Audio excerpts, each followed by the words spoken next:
Hi Taurus, this is Tisch Aitken, and this is your monthly report for the month of July. We had a lot going on in the month of June. It was eclipse season, a lot of mutability, meaning that there were 3 points transiting in the mutable air sign of Gemini when we had the solar eclipse take place on June 10th, and this new moon eclipse occurred in your house of income and what you value. And then we also have had Jupiter and Neptune transiting in Pisces. Neptune's been there for quite a few years, but Jupiter entered the mutable water sign of Pisces on May 13th in your house of friends and groups. And both of those planets retrograded at the end of June. And this occurred in your house of friends and networking, groups, and community. And this could bring confusion sometimes when Neptune stations retrograde. Well, we always feel the station 5 days before and 5 days after an outer planet retrogrades or stations direct. But with that in particular, the fog can be lifted, and then you look at the eclipse energy of June. The solar eclipse squared Neptune, and Neptune was a key player. And the lunar eclipse that occurred at the end of May, there was a total lunar eclipse in the mutable fire sign of Sagittarius that took place at 5 degrees and 25 minutes of Sag.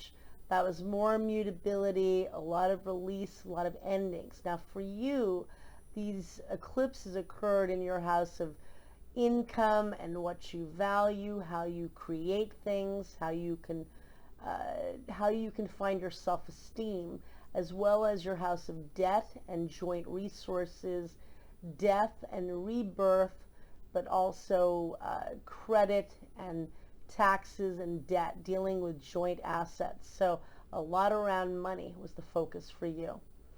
And so as we begin the month of July, Mercury is still transiting in Gemini because it was retrograde during all of this crazy eclipse season, and it's been in Gemini since May 3rd, and it's transiting in your house of income and what you value, as well as your house of self-esteem and resources.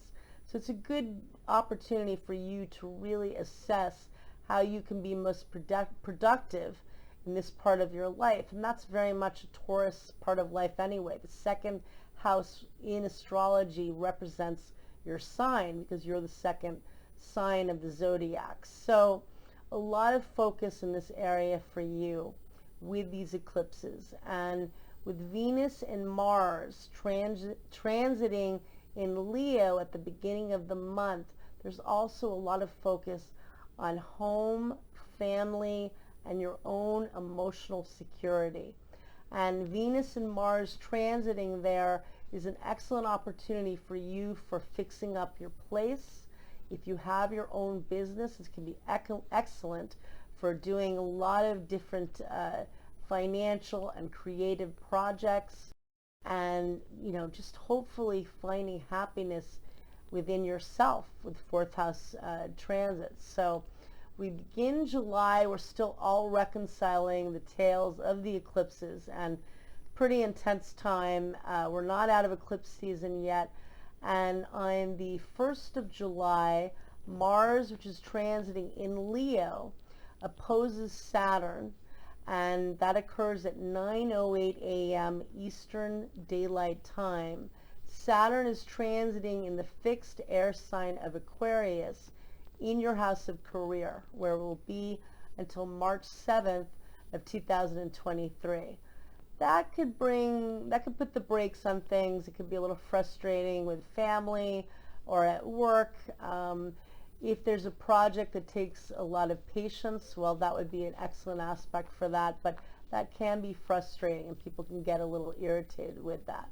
And later that day at 8:50 p.m. Eastern Daylight Time, the Sun forms a semi-sextile to Uranus, and that can be helpful energy around innovation through your thoughts and communication. The sun is transiting in the cardinal water sign of Cancer in your house of thoughts and ideas and local community. And Uranus is transiting in your sign in your house of self. It has been on and off since May 15th of 2018. So that's a nice energy. And then on the 2nd of July, Mars forms a trine to Chiron, the wounded healer. Mars is transiting in Leo in your house of home and foundation. And Chiron, the wounded healer, is transiting in your 12th house of the subconscious mind. It's also the house of imagination. And in a sense, you could think of it as comprehensive of all the houses that preceded. So things that maybe you're needing to release. So hopefully that's a good energy for releasing painful memories that you need to shed. On the 3rd of July, the moon enters your sign at 8:28 a.m. Eastern Daylight Time. It's going to be in your sign for the holiday weekend. In the United States, it is the birthday of the country, and so it's nice to have an exalted moon. A lot of people will obviously be having gatherings and get-togethers. There's some great aspects, and there are some more tricky aspects, but that day we've got the moon in your sign. It will be for the whole weekend, and at 12:19 p.m. Eastern Daylight Time, the moon forms a sextile to Jupiter, the luckiest planet. So that's a nice energy. And on that day, Mars, well, two things happen. Jupiter forms a beautiful quintile to Uranus, and that is a very magical energy. That is when it forms a 72-degree angle, which is a fifth of the circle. And when a quintile is an aspect of magic, and it can be fairy tales and just really fantasy, how do I say it, just really magical things happening. And so we don't want fantasy, but we want things that are of dreams, you know, things that we want. So it's a really magical energy, and it also promotes a really good flow of energy with the two planets. And when Jupiter and Uranus are working in harmony, that can bring unexpected travel, that can bring unexpected meetings, that can bring a sense of adventure. It can really bring a lot of learning and raising of consciousness. It's a really nice energy, and it looms for the entire weekend. The moon is going to make good aspects, but it's also going to make more challenging aspects. Don't forget that also the other big factor of June was that not only did we have an eclipse, a few days after that we had the Saturn-Uranus square. Saturn transiting in Aquarius in your house of career, squaring Uranus in your sign, and that is an aspect that is not easy. Saturn is structure, Uranus is chaos, and it's trying to structure the brilliance and trying to, you know, work with it in a very new time and a new era. So you dealt with that directly. You were the key player in that story. So, you know, that chaotic energy is still looming. But, you know, on the holiday weekend, we are trying to work with the magic of Jupiter quintiling Uranus. And Mars squares Uranus at 9:40 p.m. Eastern Daylight Time on July 3rd. So just be extra wary on the road and in travel. People will be a little more fiery. Again, Mars is transiting in your house of home and family, and Uranus is transiting in your first house. So whether there's issues with relatives or fights, maybe you're having a party and you're just getting ready and it's very stressful, but that is a difficult energy. And then on the on the night of the 3rd at 10:44 p.m. Pacific Daylight Time, and early on July 4th at 1:44 a.m. Eastern Daylight Time, the moon squares Venus, and that can be difficult around getting needs met. Then the moon squares Saturn, and that definitely is more challenging. Then it sextiles the sun in Cancer, which is nice energy, and then it meets up with Uranus at 12:41 p.m. Eastern Daylight Time, and that can bring definite surprises. Some can be good, some may not be so good. So, with Uranus, expect the unexpected, but know that there's some unpredictable energy over the weekend. The moon is kind of playing out all these energies, and then it squares Mars later in the afternoon at 1:28 p.m. Eastern Daylight Time. So, it's not the easy. The moon is in a good placement, but it's kind of making challenging aspects. Jupiter quintile Uranus, keep focusing on that. And then on the 5th of July, the sun in Cancer forms a beautiful sextile to Uranus in your sign. And you can really, innovate a lot of magic through your writing, through networking, and through communication. On the 6th of July, there are more challenging influences. Mercury squares Neptune at, at 3:39 a.m. Eastern Daylight Time. And that can bring miscommunication, that can uncover deception. And later that day, Venus opposes Saturn, and that occurs at 10:36 p.m. Eastern Daylight Time. That can bring breakups, that could bring challenges at work or at home. So lay low if you're able. It's an excellent day for doing healing work and creative work, but definitely not so easy with dealing with other people. On the 8th of July, Venus, which is transiting in Leo, squares Uranus in your sign at 3:28 p.m. Eastern Daylight Time. And that could bring a lot of unpredictable opportunities with romance and money. And again, if you have your own business, this could bring unexpected business. Uranus is very unpredictable, so it could go either way, but I feel the energy is probably pretty good with that, and just working with that and with the innovation, going with the flow, which I know is hard, but if anything, the month of June taught us to do that. So just trying to work with that. On the 9th of July, there is a new moon that takes place at 9:17 a.m. Eastern Daylight Time at 13 degrees and 2 minutes of the cardinal water sign of Cancer. And for you, this new moon falls in your house of thoughts and ideas. Put it down to pen, put pen to paper, and really express what you want to manifest and what you want to have.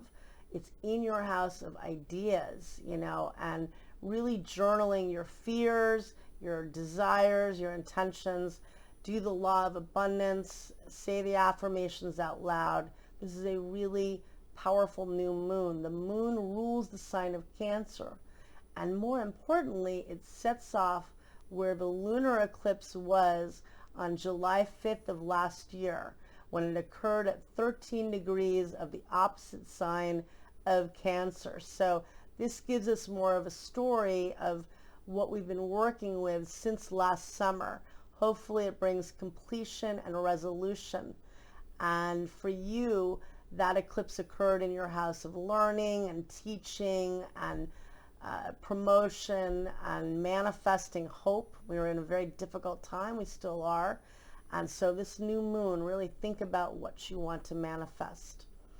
On July 12th, July 11th actually, Mercury leaves the sign of Gemini, where it's been since May 3rd, and enters the cardinal water sign of Cancer at 4:35 p.m. Eastern Daylight Time. And it'll be in Cancer until July 27th, and it's in your house of communication and thoughts and ideas. And it's been in Gemini for a really long time, so you've really been hopefully really assessing how you can be more productive and how you can find value in your life. And on July 15th, we have the Sun trining Neptune, and that occurs at 4:49 a.m. Eastern Daylight Time. And then Chiron, the wounded healer, stations retrograde at 12:41 p.m. Eastern Daylight Time. And that is a really manifesting energy, but it also pronounces the wounds. And for you, Chiron is transiting in the 12th house, which is the subconscious mind. So maybe things that you haven't dealt with in some way, really trying to readdress that area so that you can heal and purge those painful emotions. And the Sun trining Neptune helps you to have magic and manifesting potential in doing so. And then on the 17th of July, the Sun opposes Pluto at 6:46 p.m. Eastern Daylight Time, and that can bring power struggles. Maybe it's something locally, it could be something with siblings or people local to you, but it's not the easiest energy, definitely, but it can bring power struggles. It could be great for doing healing work, for doing a detox, for purging. And then on the 21st of July, Venus enters the mutable Earth sign of Virgo at 8:37 p.m. Eastern Daylight Time, where it will be until August 15th. And it's transiting in a fellow Earth sign in your house of romance and creativity and love affairs. If you're single, it's an excellent opportunity for meeting somebody and having some fun. It also rules the house of children and inner child and creative self-expression. So that's a really nice energy for you, for your love life, your social life. You've been focusing a lot on your finances, so hopefully having some fun with this energy. On July 22nd, the Sun enters the fixed fire sign of Leo, where it will be until August 22nd, bringing more energy and focus on home, family, and your own security. Excellent for having happiness and joy at home. And again, if you have your own business, really good energy for shining at your work. On July 23rd, full moon that takes place at 10:37 p.m. Eastern Daylight Time at 1 degree and 26 minutes of the fixed air sign of Aquarius. And this full moon falls in your house of career. Now, the thing that's interesting too is this sets off where Saturn was last year. Saturn briefly entered Aquarius from March 23rd until July 1st. And it got to 1 degree of Aquarius. And this eclipse is 1 degree and 26 minutes. Hopefully, it brings some fruition to all that you've been working on since last year, since last March, and bringing fruition, because you're in a major career cycle the next couple of years with Saturn occupying this house. It's a major career cycle. So that brings completion and fruition. And then we have on July 25th, more contentious energy because Mercury opposes Pluto at 4:15 p.m. Eastern Daylight Time. And that could bring power struggles and arguments. Mercury is transiting in your house of communication. Use this to do some kind of meditation to release what you want to focus on what you want to release. But lay low with others if you're able. Or maybe if there's something you really need to get to the bottom of with somebody and really clear the air, that could potentially be good energy, but it could be harsh. So just vibe that out. And then on July 27th, Mars enters, on July 27th, we have Jupiter re-entering the sign of Aquarius. Actually, on July 28th, Jupiter re-enters the sign of Aquarius at 8:34 a.m. Eastern Daylight Time, and it re-enters your house of career and life goals, where it will be until December 29th. And we have, Mercury enters the sign of Leo on July 27th, where it'll be until August 11th. So that will be in your house of home and family and security, more focus on home. And then on July 29th, Mars squares Jupiter at 11:50 a.m. Eastern Daylight Time. And then it enters the mutable Earth sign of Virgo at 8:43 p.m. Eastern Daylight Time. And it will be transiting in the sign of Virgo until September 14th in your house of romance, fun, and self-expression. So more focus on your love life, on having some fun, and on your creativity. I wish you a lot of luck. Last month was really intense, and this month is not as intense. So I wish you luck with everything, Taurus. Thank you very much.